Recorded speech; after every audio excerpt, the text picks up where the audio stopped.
পার্টিতে সকলের সামনে পারুলকে সারপ্রাইজ দিয়ে প্রপোজ করল রায়। সম্পূর্ণটা জানতে ভিডিওটা প্রথম থেকে দেখতে থাকুন। ধারাবাহিকের শুরুতে দেখা যায় যে দাদু তো পাউলের কথায় রাজি হয়ে গেছে। মৌসুমি তার মধ্যে ব্যাগরানা দিলে তো হয় না, পারুলকে মোটামুটি কষ্ট দিতেই হবে। রায়ানকে তখন বলছে যে এত বড় একটা তোরা পার্টি করবি, কিন্তু আসল মানুষটাকে তো ডাকলি না। রায়ান বলছে কে? মৌসুমি বলছে কেন, মহল? মহল আসবে না নাকি? পারুল তো মহলের কথা শুনে রেগে গেছে, আর মৌসুমি ইচ্ছাকৃত করেই বলছে। মল্লার মনে মনে বলেছে যে এই মেরে ছেড়ে এই জেঠিটা না, একটা ঝামেলা না বাঁধালে ওনার চলে না। রায়ান তখন বলছে মৌসুমীকে, কি উল্টাপাল্টা কথা বলছো? যেখানে পারুলের অনারে পার্টি, সেখানে আমি ওখানে মহলকে কেন ডাকতে যাব? অদ্ভুত তো। পারুল তখন বলছে যে কেন, অসুবিধা কিসের, ডাকুক না। রায়ান বলছে না না, কিসের জন্য? ওকে তো সামনে আনলেই তুই ওকে অপমান করবি, আমি কোনো রিস্ক নিতে পারবো না। পারুল বলছে ও তোর জন্য তার মানে খুব ইম্পর্টেন্ট, তাই না? রায়ান বলছে প্রচণ্ড। এবার চল ঘরে চল। রায়ান পারুলকে ঘরে নিয়ে যায়। পারুল তো বকর বকর করেই যাচ্ছে। রায়ানকে বলছে তুই না মেয়েটাকে আজকেই ডাকবি, আমিও দেখি এমন কোন ধলা মেয়ের প্রেমে পড়েছিস যে আমাকে হারাতে চাইছিস। রায়ান বলছে আরে থাম তো, অদ্ভুত তুই। এদিকে পেটে গুলি খেয়েছিস, কিন্তু এদিকে মুখের বুলি তোর আর কমছে না। ওই ধাওয়া করতে গিয়ে কিন্তু তুই গুলিটা খেয়েছিস। এখন এসব মাথা থেকে বের কর। দাঁড়া, তোর ওষুধটা নিয়ে আস। চলে যায়। পারুল তখন বলছে যে সে আমাকে যতই গুলি খেতে হোক না কেন আর বিষ খেতে হোক না কেন, ওই মেয়ের খোঁজ তো আমি লাগাবই। রায়ান চলে যেতে পারুলের ফোনে মহল ফোন করে। পারুল অবাক যে অন্য একটা নাম্বার, তাই পারুল ঘুরিয়ে কল ব্যাক করে। তখন মহল ফোনটা ধরার পরিচয় দেয়। পারুল বলছে তুমি আমাকে কেন ফোন করেছো? তখন মহল বলছে শুনলাম তোমার অনার নাকি বাড়িতে পার্টি দেওয়া হচ্ছে। তখন পারুল বলছে ও তুমি তার সব খোঁজেই রাখো। মহল বলছে হ্যাঁ শুনলাম, রায়ান নাকি তোমার ভয়ে আমাকে পার্টিতে আসতে দিচ্ছে। বলছে না না, আমি তো বললাম তোমাকে আসার জন্য, আমি তো রায়ানকে বললাম তোমাকে নিমন্ত্রণ করার জন্য, তাহলে সামনাসামনি দেখা হয়ে যাবে। দেখি তুমি কি এমন মেয়ে, রায়ান তোমার জন্য এত করছে। মহল বলছে হ্যাঁ আমি তো যাবই পার্টিতে, আর তারপরে রায়ানকে আমি গিফট দেবই, তুমি শুধু আমাকে খুঁজে বের করো। বলছে ঠিক আছে, এই বলে ফোন রেখে দেয়। রায়ান তখন এসে পারুলকে জিজ্ঞেস করছে কি রে, কি হয়েছে? পারুল জানায় যে মহল ফোন করেছে। ছিটকে উঠেছে, বলছে কি, মহল ফোন করেছিল?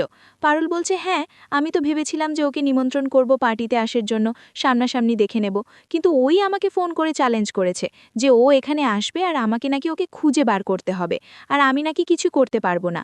দেখো না মল্লার ভাই, আমি তোকে চিনি না তাই না, তাই তুমি যদি ওর মুখটা দেখতে পাও আমাকে কিন্তু অবশ্যই ডাকবে। তারপরে ওদের জন্য আমি বাসটা যে রেডি করে রেখেছি, ওটা দিয়ে না একেবারে উধুম পিটান পিটাবো, তারপরে দেখাবো মজা। মল্লা তখন বুঝতে পারছে যে এটাই বসুবাড়ির first and last Christmas party. এরপরে তো পারুল রুকু সবাই একসঙ্গে নাচে। রায়ান তখন গিয়ে রুকুর কাছ থেকে পারুলকে নিয়ে নেয়, নিয়ে পারুলের সঙ্গে নাচতে শুরু করেছে। সবাই তো খুব নেচেছে। ময়না তখন বলছে ইয়েস, আমরা সবাই খুব ভালো নেচেছি, আর সেই কারণে আমরা এখন কেক খাবো, কিন্তু তার আগে আমার ভাই রায়ান আর তার একটা সারপ্রাইজ অ্যানাউন্সমেন্ট আছে। পাও চিন্তায় পড়েছে যে রায়ান কি বলবে, মহলের আসার কথা আবার বলবে নাকি, না ও তো মরে গেলেও মহলের কথা সামনে আনবে না, তবে কি করতে চায় ও, আর মহলটাই বা কখন আসবে কেই জানে। রায়ান তখন বলছে যে এই পার্টি তো শুধু আমরা আনন্দ করব না, এখানে স্যান্টারাও আনন্দ করবে। তখনই ৩-৪ জন একেবারে স্যান্টা সেজে এসে সেই সবার মাথায় একটা করে টুপি পরিয়ে দিচ্ছে স্যান্টা ক্লাউসগুলো। তারপর ওদেরকে টুপি পরিয়ে নাচতে শুরু করেছে। সবাই টুপি পরেছে, কিন্তু দাদুকে কেউ আর পরাতে পারেনি। ময়না বলছে দাদু আর পাল্টাবে না। তখন পারুল বলছে পাল্টাবে গো, একটু সময় লাগবে, এত সব মানুষের মন পাল্টে যাচ্ছে, তাহলে ধীরে ধীরে সবকিছু পাল্টাবে। পাউর চিন্তা মনে মনে যে মহল তো এখন আসল, ও যেভাবে আমাকে কনফিডেন্টলি বলছিল ওর আশা তো উচিত। রায়ান তখন সবাইকে বলছে যে এবার শুরু হবে আমার লাস্ট পারফরমেন্স, আমি গাইবো আর তোমরা সকলে নাচবে। রায়ান আর পারুল তো নাচ করতে করতে দুজনের একটু শুভদৃষ্টি হয়ে যায়। এদিকে পারুল তো নাচছে, ও লক্ষ্য করে না। এদিকে রায়ানের সামনে একজন স্যান্টা এসে ওকে কিছু একটা দিয়ে চলে যায়। এদিকে আবার পারুল আসতে নাচতেই এদিক ওদিক ঘুরে তাকিয়ে দেখছে মহল এসছে কিনা। রায়ান গান শেষ করে পারুলকে বলছে কিরে, কেমন লাগলো তোর এই সারপ্রাইজটা? পারুল বলছে তুই কিন্তু খুব ভালো সারপ্রাইজ দিতে পারিস, তবে যার জন্য অপেক্ষা করছিলাম সেই তো এখন আসলো না। তখনই রায়ানের হাতে একটা ঘুড়ি দেখতে পায় নতুন। পারুল দেখে বলছে এটা তো বিলেতি ঘুড়ি, এটা তুই কোথায় পেলি? তোর হাতে তো আগে কোনোদিন আমি দেখিনি, এটা তোকে কে দিয়েছে? রায়ান অভামাজে বলছে আরে বন্ধুই দিয়েছে।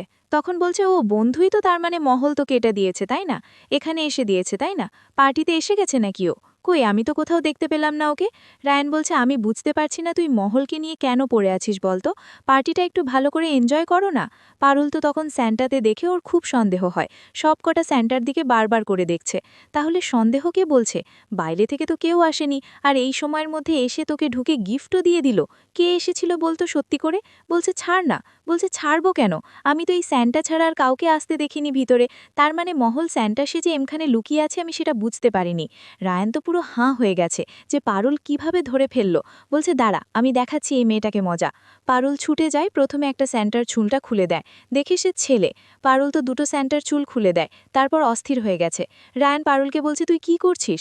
পারুল বলছে মহল এখানেই আছে, তুই একদম চুপ থাক, আমি তো মহলকে খুঁজে বার করবই। পারুল তো নিজেকে আর আটকেই রাখতে পারছে না, চিৎকার চেঁচামেচি করছে, বলছে মহল বল তুই কোথায় আছিস?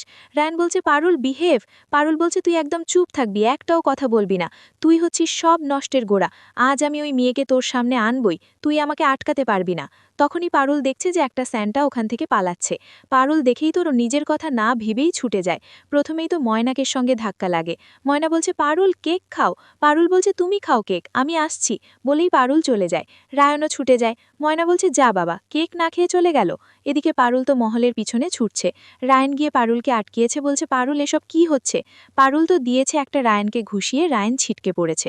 পারুল ছুটে যায় মহলকে ধরবে বলে, প্রায় ধরে ফেলেছিল, মহলের মাথার চুলটা টেনে খুলেছে, কিন্তু মহলকে আর দেখতে পায় না, কারণ পারুল ছুটতে গিয়ে রাস্তায় পড়ে গেছে, আর মহল সেই সুযোগেই গাড়িতে করে ওখান থেকে পালিয়েছে। পারুল ভালো করে মহলের গাড়ির নাম্বারটা দেখে নিয়েছে। পারুল মনে মনে বলছে যাও মহল, কিন্তু এইভাবে তুমি পালিয়ে বেশি দিন বাঁচতে পারবে না। তোমার গাড়ির নম্বর আমি দেখে নিয়েছি, আর গাড়ির নম্বর দেখে কিভাবে অ্যাড্রেস বের করতে হয় সেটা আমার খুব ভালো করেই জানা আছে।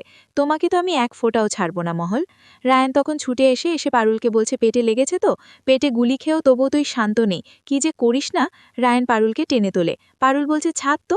রায়ান বলছে আরে জন্তু, তোর কি দাঁতটা পুরো কেটে গেছে? মহলের চক্করে তোর সঙ্গে কি হচ্ছে বলতো? কখনো গুলি খাচ্ছিস, কখনো পড়ে যাচ্ছিস, লেগেছে নিশ্চয়ই তোর খুব। পারুল রেগে ফায়ার বলছে আমার লাগুক যা খুশি হোক, তোর বেটা সব কিছু জানতিস তাই না? এই কারণে তুই আমাকে আটকাতে এসেছিলিস তাই না? রায়ান বলছে আরে আমি না আটকালেও না তুই মহলকে ধরতে পারতিস না, কারণ মহল খুব শার্প মেয়ে, তুই দেখলি না ও কেমন তোকে চ্যালেঞ্জ দেখিয়ে টুপি পরিয়ে চলে গেল। রায়ান তারপরে স্যান্টার টুপিটা নিয়ে পারুলকে পরিয়ে দিয়ে বলছে স্যান্টা ক্লজ। পারুল বলছে মেন না, তোর দাঁতগুলো একেবারে ভেঙে দেবো জানিস তো, বদবেটা একটা, সুবিধাবাদী 2 নম্বরই লোক তুই, পর তোর মহলের টুপি। আর এখানেই আজকের পর্বের আপডেট শেষ হয়। দেখা হবে আগামী পর্বের আপডেটের সঙ্গে।